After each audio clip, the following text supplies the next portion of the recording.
ఇచ్చేద్దామండి సేవకుడికి అని చెప్పుకునేవాళ్ళు. ఇప్పుడు పాస్టర్ అయితే చాలు పిల్లనిచ్చేద్దాం అంటున్నారండి. అవును కదా? ఒకప్పుడు పాస్టర్ అంటే పిల్లనిచ్చేవాళ్ళు కాదంట.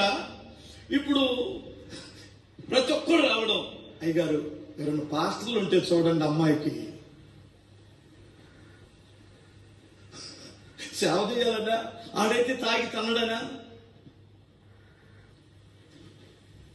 సేవకుడైతే తాగలేడు, సేవకుడైతే తన్నలేడు, సేవకుడైతే అమ్మగారు ఏం చేసినా బయటకు వచ్చి చెప్పుకోలేడు.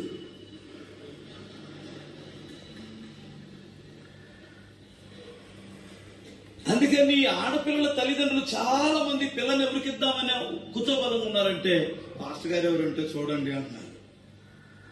నాకు ఈ మధ్యకాలంలో వాళ్ళ అంచనాలు మించిపోయింది. పాస్టర్లు కూడా యమ కొట్టుడు కొడుతున్నారు. ఎందుకంటే అడిగి పిలుపు లేదు, దర్శనం లేదు, వాక్యం తెలియదు, భార్యని అంటున్నారు, పిచ్చి కొట్టుడు కొడుతున్నారండి భార్యల్ని. అందుకని అందరూ పాస్టర్లను ఇవ్వకండే, కొంపార్చుకుంటారు మీరు.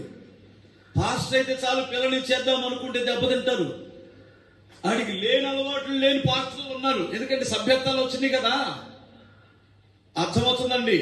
అందుకని నేనేమంటానంటే, కష్టపడేవాడిని దేవుని యొక్క సన్నిధానికి తోడుంటుంది. స్తోత్రం చెప్పాలి.